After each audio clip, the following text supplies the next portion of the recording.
ప్రజల్లో కాంగ్రెస్ మీద వ్యతిరేకత ఉందని రాష్ట్ర వ్యాప్తంగా చాటి చెప్పడానికి బీఆర్ఎస్ పార్టీకి ఉన్న ఆప్షన్ జూబ్లీహిల్స్ ఉప ఎన్నిక. అందుకే పార్టీ లీడర్ క్యాడర్ మొత్తం ఇప్పుడు జూబ్లీహిల్స్ మీదే ఫోకస్ పెట్టింది. దివంగత ఎమ్మెల్యే మాగంటి గోపీనాథ్ భార్య బీఆర్ఎస్ అభ్యర్థి సునీతను గెలిపించేందుకు అన్ని ప్రయత్నాలు చేస్తున్నారు బీఆర్ఎస్ నేతలు. ఇప్పటికే 3 సార్లు జూబ్లీహిల్స్ నుంచి మాగంటి ఎమ్మెల్యేగా గెలిచారు. కానీ ఇప్పుడు ఆయన మరణం తర్వాత మాగంటి భార్యను ప్రజలు అదే స్థాయిలో ఆదరిస్తారా? జూబ్లీహిల్స్ ఉప ఎన్నికల్లో మాగంటి సునీతకు ఉన్న బలాలు బలహీనతలు ఏంటి?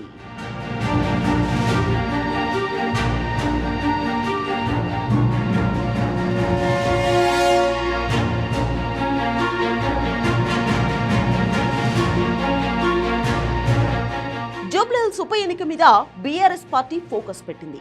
ఎలాగైనా ఈ స్థానాన్ని మళ్లీ గెలుచుకుని కాంగ్రెస్ మీద తెలంగాణ ప్రజలకు వ్యతిరేకత ఉందని నిరూపించాలని వ్యూహాలు రచిస్తోంది.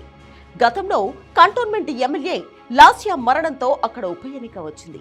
ఆ ఉప ఎన్నికలో కాంగ్రెస్ గెలిచింది. బీఆర్ఎస్ తన సిట్టింగ్ స్థానాన్ని కోల్పోయింది. ఇప్పుడు అదే తరహాలో మాగంటి మరణంతో జూబ్లీహిల్స్ లో ఉప ఎన్నిక వచ్చింది.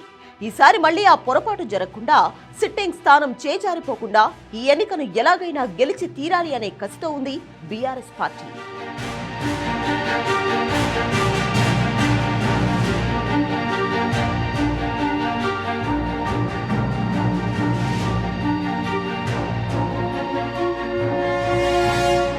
దాదాపు 15 ఏళ్ల నుంచి జూబ్లీహిల్స్ ప్రజలు మాగంటికి పట్టం కడుతూ వచ్చారు.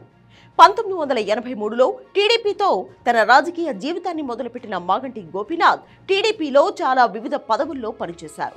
కూడా చైర్మన్ గా కూడా వ్యవహరించారు. ప్రత్యేక తెలంగాణ ఏర్పడిన తర్వాత 2014లో మొదటిసారి టీడీపీ నుంచి ఎమ్మెల్యేగా పోటీ చేసి గెలిచారు. తర్వాత 2018లో బీఆర్ఎస్ పార్టీలో చేరి మరోసారి ఎమ్మెల్యే అయ్యారు. గత ఎన్నికల్లో రాష్ట్రం మొత్తం కాంగ్రెస్ గాలి వీచినా జూబ్లీహిల్స్ లో మాత్రం బీఆర్ఎస్ జెండా ఎగిరింది అంటే దానికి మాగంటి గోపీనాథే కారణం. కానీ చాలా కాలం నుంచి మాగంటి అనారోగ్య సమస్యలతో బాధపడుతున్నారు. అందుకే చాలా కాలం పార్టీ కార్యకలాపాలకు కూడా దూరంగా ఉన్నారు. ఆరోగ్య పరిస్థితి విషమించడంతో జూన్ 8, 2025న మాగంటి తుదిశ్వాస విడిచారు. మాగంటి మరణం ఆయన కుటుంబానికే కాకుండా బీఆర్ఎస్ పార్టీకి కూడా తీరని లోటుగా మారింది.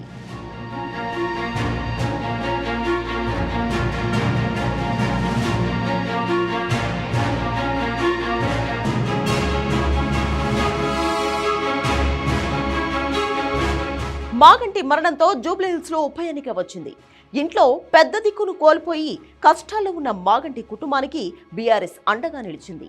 మాగంటి భార్య సునీతను ఉప ఎన్నికల్లో బీఆర్ఎస్ అభ్యర్థిగా ప్రకటించారు కేసీఆర్. ఇప్పటికీ సునీత నియోజకవర్గంలో ప్రచారం కూడా మొదలుపెట్టారు.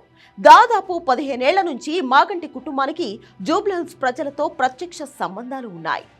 ఎమ్మెల్యే అవ్వకముందు నుంచే యూత్ లీడర్గా మాగంటికి ఇక్కడ మంచి ఇమేజ్ ఉంది.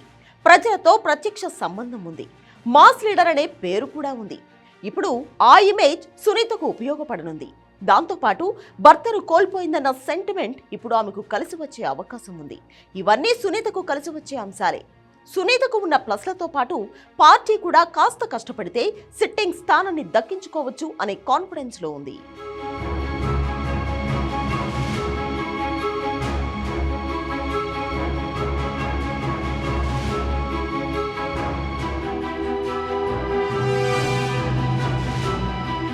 ఇక మైనస్ల విషయానికి వస్తే గతంలో పరిస్థితి వేరు, ఇప్పుడు పరిస్థితి వేరు.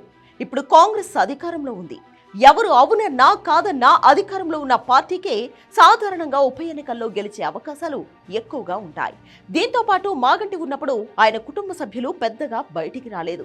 ఎన్నికల సమయంలో ఆయనకు సహాయంగా ఉండడం తప్ప ప్రజాక్షేత్రంలో ఎప్పుడూ కనిపించలేదు. పార్టీ మీటింగ్లకు రావడం, ప్రజల్లో తిరగడం లాంటివి పెద్దగా చేయలేదు.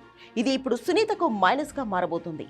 పార్టీ అధినాయకత్వం ఎలా ఉన్నా పోటీలో ఉండే అభ్యర్థి గట్టిగా మాట్లాడడం తప్పనిసరి. రాజకీయ ప్రత్యర్థులకు కౌంటర్ ఇవ్వడం చాలా ముఖ్యం. ఈ విషయంలో కూడా మాగంటి సునీత బలహీనంగానే కనిపిస్తున్నారు.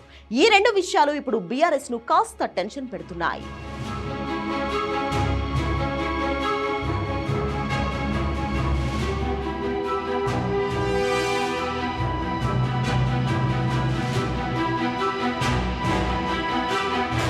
గతంలో కంటోన్మెంట్ స్థానాన్ని కోల్పోయినట్లు ఇప్పుడు ఈ స్థానాన్ని కూడా కోల్పోకూడదని సామధాన భేద దండోపాయాలను ఉపయోగిస్తోంది బీఆర్ఎస్ పార్టీ. అటు కాంగ్రెస్ కూడా ఈ సీటు మీద గట్టిగానే ఫోకస్ చేస్తోంది.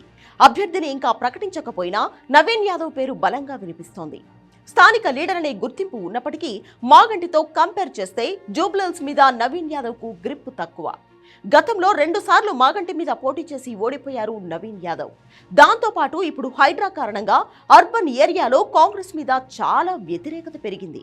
దీంతో ఈ ఉప ఎన్నిక విషయంలో కాంగ్రెస్ లో కూడా కాస్త టెన్షన్ కనిపిస్తోంది. ఓవరాల్ గా జూబ్లీహిల్స్ బైపోల్ ఇప్పుడు 2 పార్టీలకు సవాల్గానే మారింది. వరుసగా 3 సార్లు మాగంటి కుటుంబానికి పట్టం కట్టిన జూబ్లీహిల్స్ ప్రజలకు ఈసారి ఏం చేస్తారో చూడాలి.